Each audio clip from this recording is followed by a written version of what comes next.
Hi, this is Ron Martinson of ronmartblog.com, and I'm here for my third installment of demos for the new Color Efex 4 by Nik Software. So let's bring this guy up. And again, this is not the final release. There may be some changes, so performance, features, and so on may change. So this is once again we have another portrait.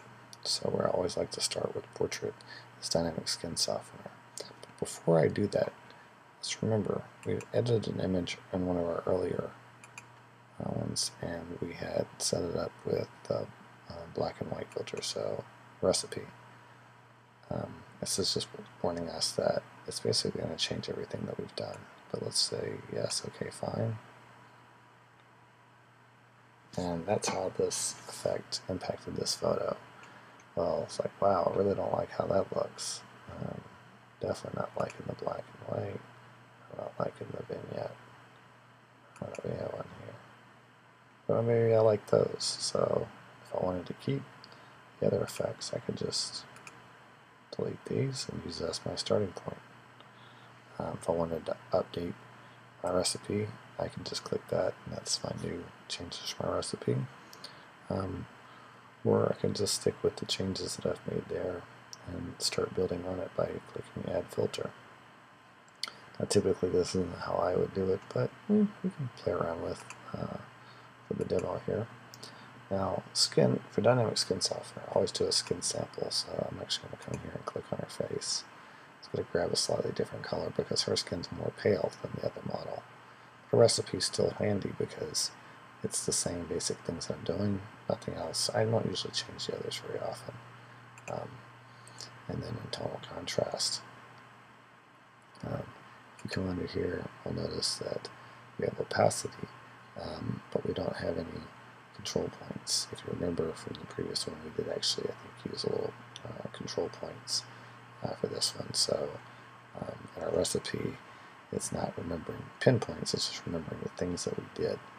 So remember that we turned midtones down to 10, but it didn't actually put control points because that'd be pretty meaningless in the context of this photo compared to the others. So that's good. So now let's come in here. She has nice red hair. So let's go take a look at our Skylight filter and take a look at what that does. See how it kind of warms up that red hair and kind of gives her pale skin a little more life. Maybe we don't like that.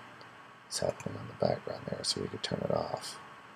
And how we turn it off is, we can do a big control point, or we can do a series of small control points, which some people prefer to be more controlled about how they make their changes. And so let's come along here. I can turn that off in those areas. Now maybe that's what I want. I want to actually bring those colors out. So I can click here and Add Filter. I'm going to go over to the landscape.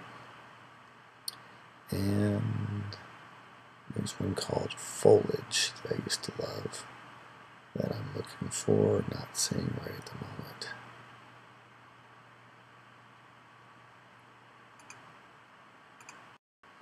Oh, I think it's actually under Nature. So for Nature, we have one called Foliage. So I'm going to click and turn that one on. And what this does, turn it off for a second.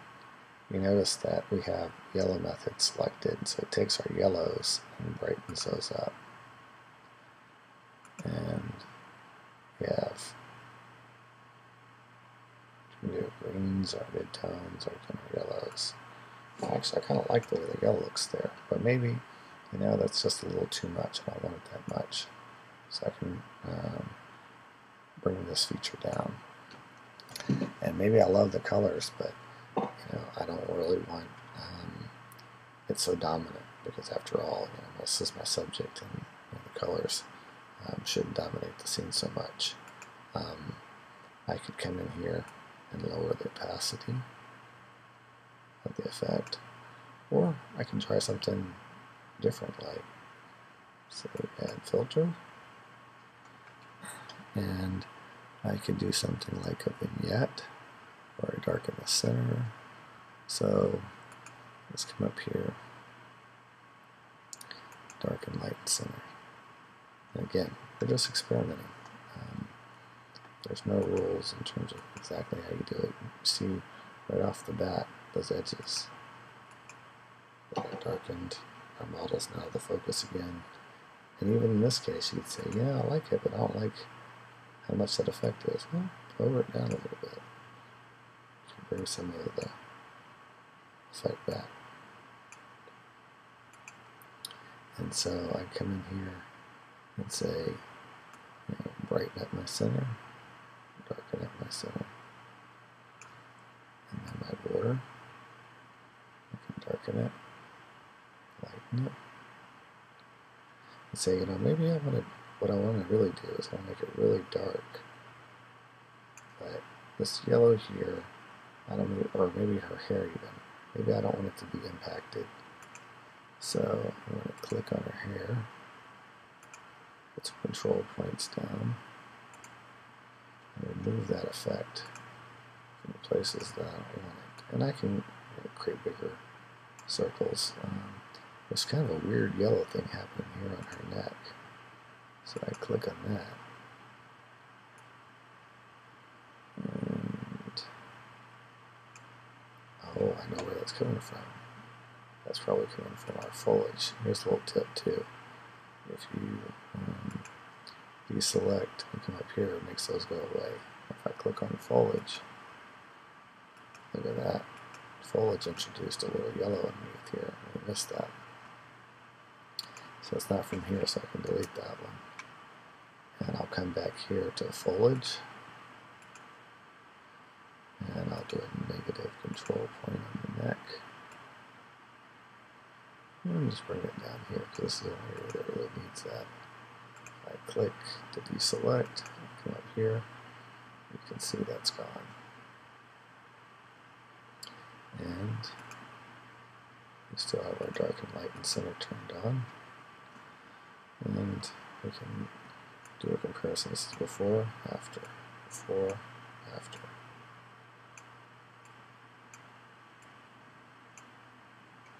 And maybe I want the center to be a different size.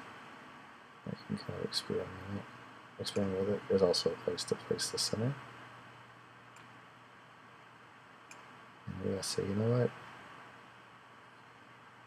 I want to make sure it's off of her hair completely. I don't want that hair getting impacted.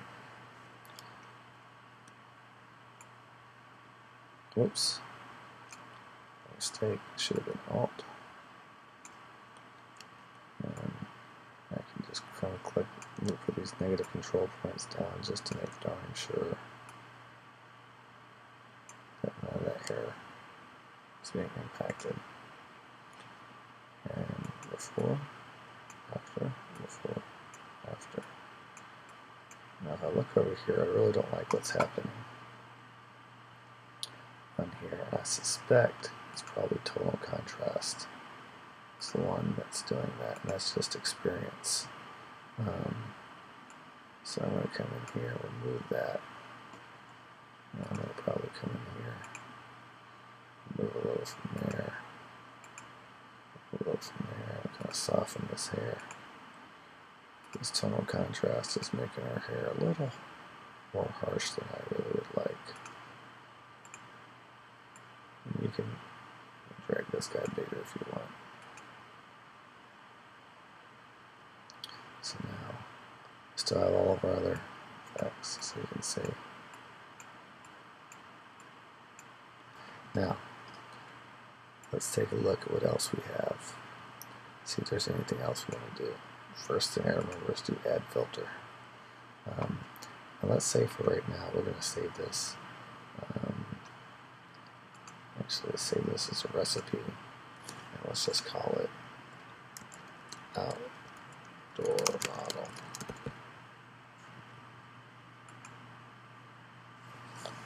Okay. And we're going to go on the filter list. And let's just explore a little bit and see what we find.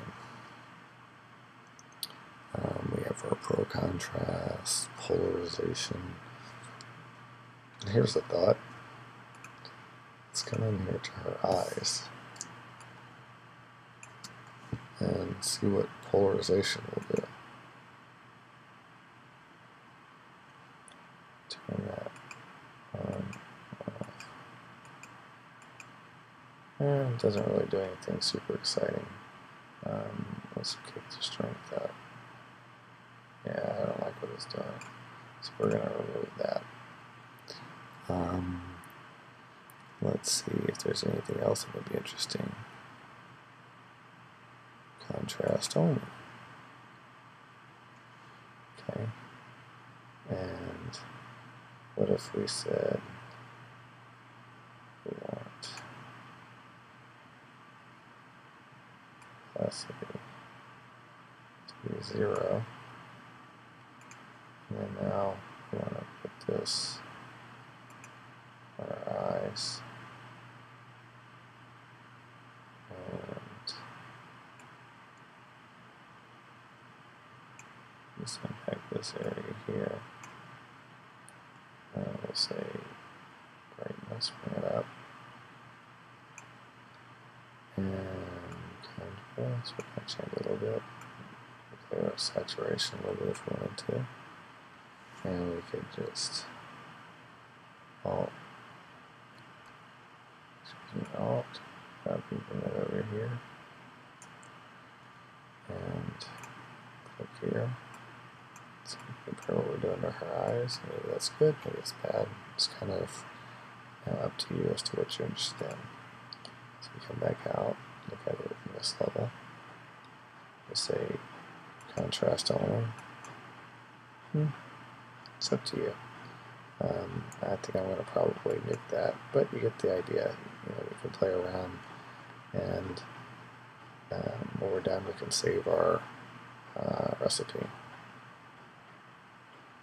So also see what all we did here. And so we see that we did our removal of a couple filters, and then we add a little contrast. So there's lots of good stuff there. So down here we have a histogram, something I didn't really talk about. It's kind of cool. That's new. And then our loop, it works like before, where we hover over. And if you want to pinpoint that loop somewhere, like on the eye, do that. So now when I move, it always stays on that spot. And we can unpin it. And we can hide this area. We still have our old split previews, full loop, and that's pretty much it. One thing you may appreciate from before, especially on the Mac, is normally your window comes up like this, and it used to not maximize very well. Now you can do that, or you can also press the F key to sort of zoom in really quick, which is like maximize on Windows.